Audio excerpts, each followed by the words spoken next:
Hey guys, thought I'd jump on tonight, and it's Sunday, so we'll just do some updates and um, go through a little bit of what's going on, and then we'll jump into talking. So I apologize for the lighting in here. Unfortunately, the room I used to record, the light just went out. So yeah, that was great. Pretty funny story actually. Every night, what I call my little visitor. Well, not every night, multiple nights a week, I get somebody that likes to play with the alarm clock in my room.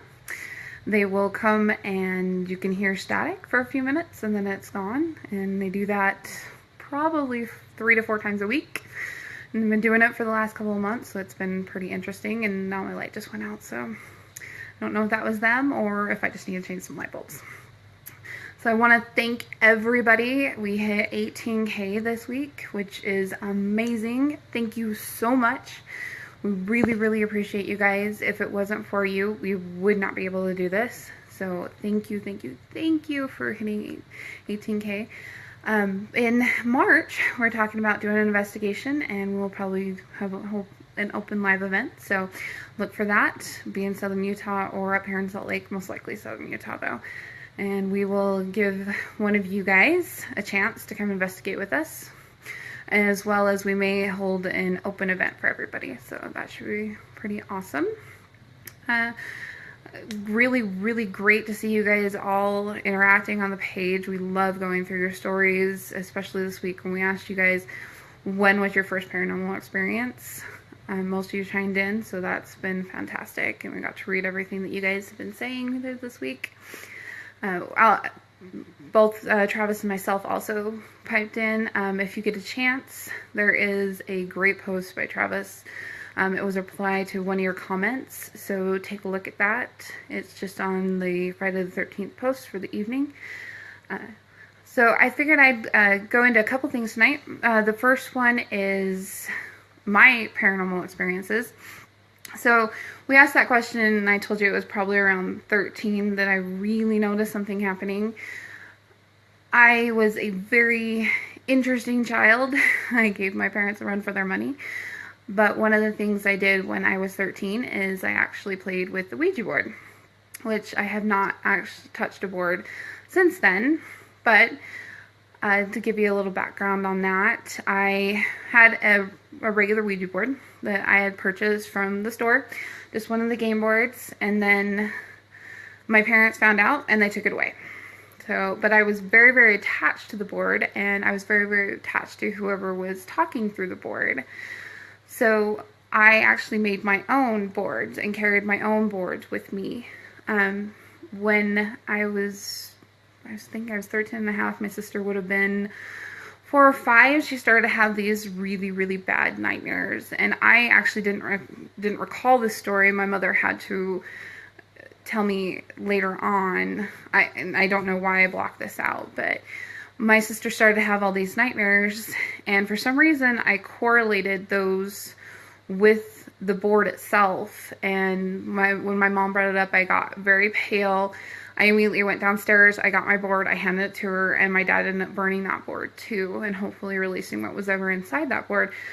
But when we talk about Ouija boards and people using Ouija boards, that's something you won't find me doing very often, especially at all anymore. I haven't picked up a board since then, so we're going on over 20 years. So one of the other instances that we've had is, I don't know if technically I released something in my basement or if there was just something that came along in my basement, but for years we had a figure in the basement and people would call him the Static Man. I actually have friends that stayed in the basement and saw this, so I wasn't dreaming this up. I wasn't just the only one that saw this, but we call him the Static Man because he never had an actual form. He always looked like static, but you could see that this was moving. When I actually slept in my parents' basement, I had a room down there, and I would run from the door to my bedroom door in the dark, flip on my light, and then I finally felt safe.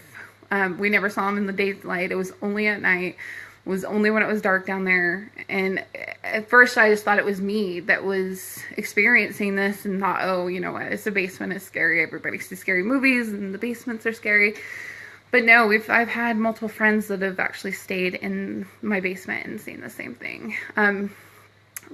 About 5 years ago, my parents renovated the basement, and me and my husband and my 3 kids lived there for a while, and I don't know if he just had moved on, but we never had a problem once we were living there. But all the while growing up, I would not stay in the basement in the dark by myself. So that kind of brings me up to another topic that I wanted to bring up tonight. Forms, entities that have form but don't necessarily have features.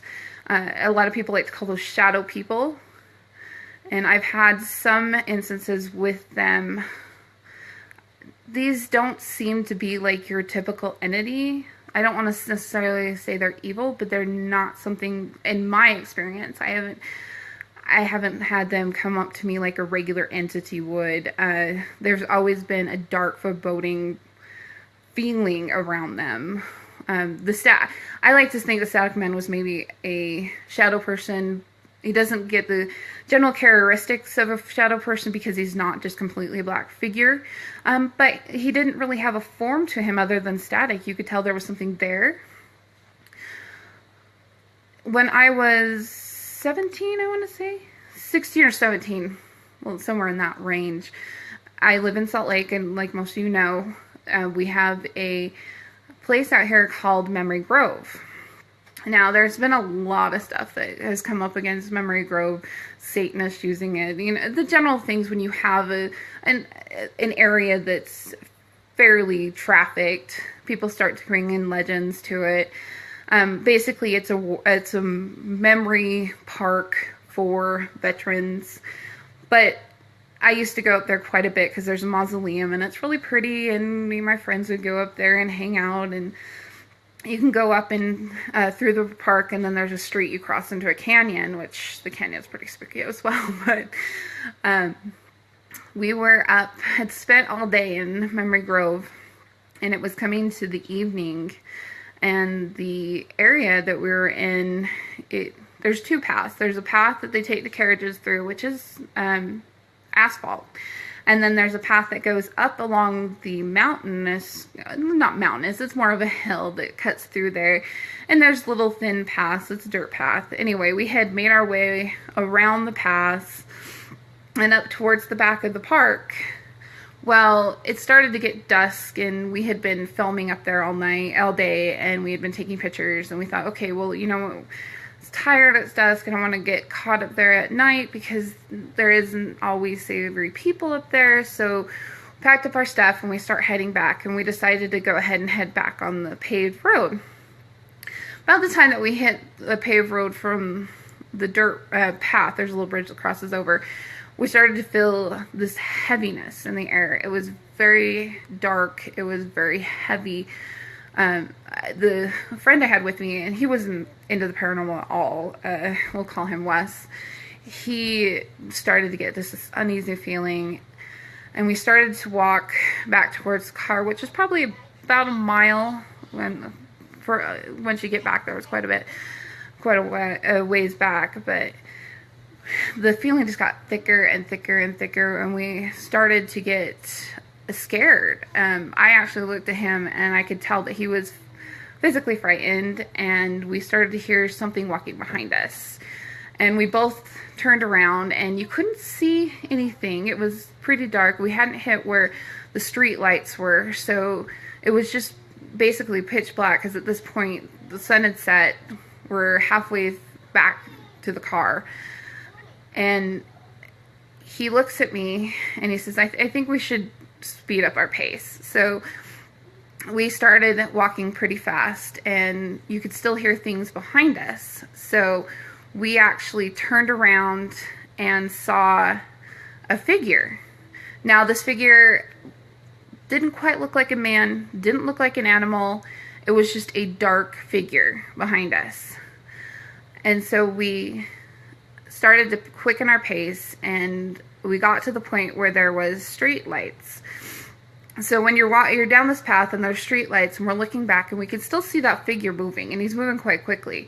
So we started almost in a run. It's probably the first time I've ran from an entity, but this is the first time I've ever encountered anything like this. And the whole time I have my camera, and half the time I'm filming the ground, and the other half of the time I'm trying to catch whatever is following us. And you could see where the entity would go, where a street light was, it would cross out of the light path and along the shadows, and you could see it move out of these street lights.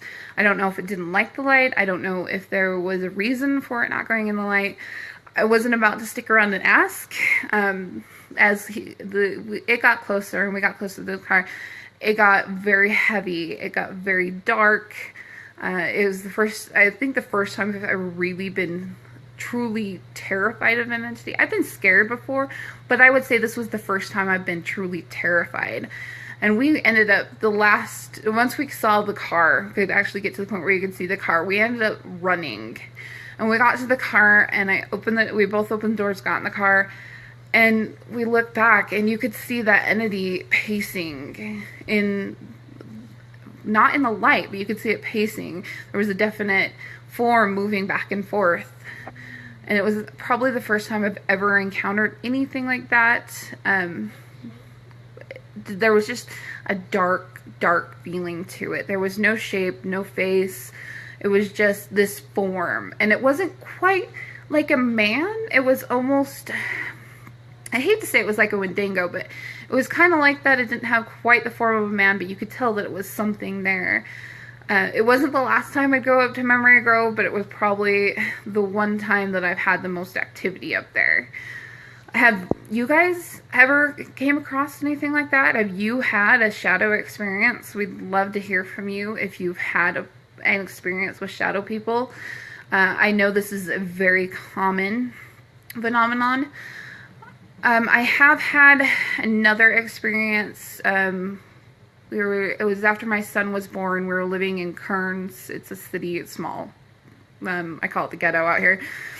Nothing like the real ghetto, but I was laying in bed, and I thought my husband was coming, and I heard somebody walking, and I realized that my husband was actually laying next to me, and in the doorway you could see a full form. This didn't give me the same feeling. It wasn't evil. The air wasn't thick. It was definitely a black shape, but it wasn't the same type of feeling. It was just somebody who was passing through. You could tell it was a person, but there was no face to it. It was just a black form.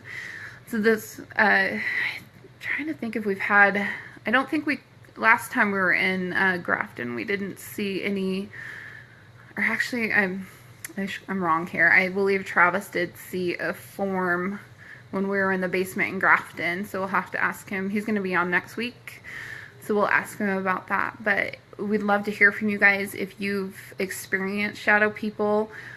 We'd like to hear those stories. We're trying to build that's one of the things we're working on, is building an archive. And part of that archive is your stories and these images and things like that, especially documented phenomenon like shadow people. We love your pictures. You guys have been fantastic sending those all in to us. Most of the time when I've encountered an entity, I've had a few full-bodied encounters. As much as I'd like to say when I've actually seen a full-body entity, I've had my camera on me. That doesn't always happen. And usually it's not when, hey Norman, it's not when we've been filming or we've been doing something. You know, I always say it's the holy grail when you can get a full-body apparition on your film or on your camera. 90% of the time that doesn't happen as much as we'd like it to. But for me, I've had regular entities that look like humans. They've, the funniest stories that I always come from the bathroom. I'll be taking a shower or something, and you'll hear humming or you'll hear singing, and I've always said it's because the steam and the water is giving them the energy to come out. but whether that's true or not, I can't say. We haven't really done any testing on water and bathrooms for entities, but it seems like every time I've actually got to see a full-bodied apparition, it happened to be in the bathroom.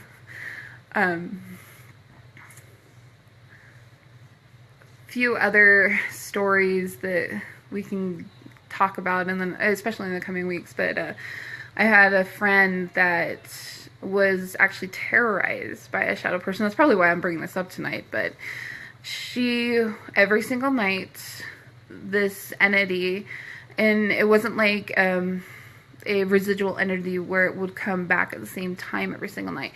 It was different times in the night, but it was every single night. This form would come and it would stay in the corner of her room, and it wouldn't leave. It would sit there and stare at her. And most of the time it didn't have any facial features. The few times that it did have, she claims that it had red eyes.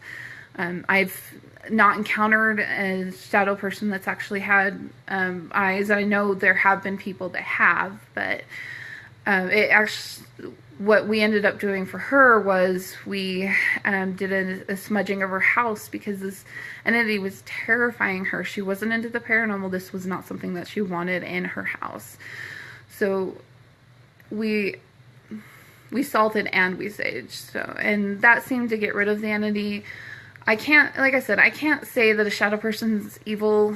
My experience, I've had 2 different experiences with them. They've either been just a regular entity, or they've had a really dark air to them. I did have another, well, I'm thinking about it, I did have another experience with the same type of thing where the entity was in the corner. And it was a shadow person, and I was laying in bed one night.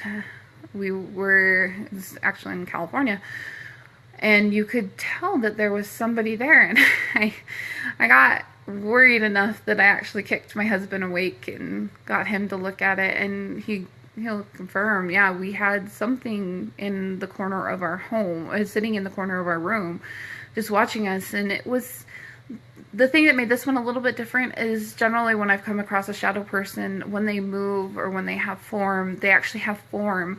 But this one, when it moved, it was almost like a mist. So that's a little bit different. I'd love to hear what you guys have come up with. We've got quite a few people on now. Do you guys have any questions? Have you encountered an entity before? Love to hear your stories. We'll give you guys a couple minutes for questions before we wrap up. Yeah, James, if you're still on,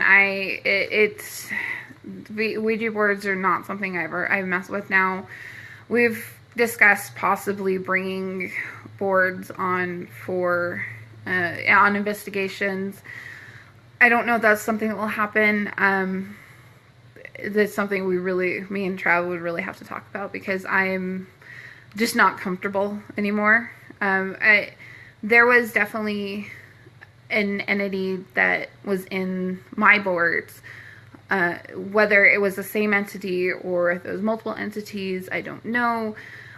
At this point, 20 years later, I don't remember his name. I remember the instances. I remember being very, very attached to it. So I don't know if we will bring the boards on. I know there are a lot of teams that use them. It's still up in the air for us anyway. All right. Well, I'm going to wrap up for tonight. Next week, Trav's gonna... Sorry, I'm reading your comments as they come in. I know, it sucks sometimes. I'm actually on wireless and it's still pretty slow. I keep getting connection issues. So if you guys if you see those connection issues, send us a message, let us know. We're trying to figure this whole live feed out, but you guys have a fantastic week. We'll keep posting throughout the week, and then Trav's going to join me next week. I'm not sure on topics yet.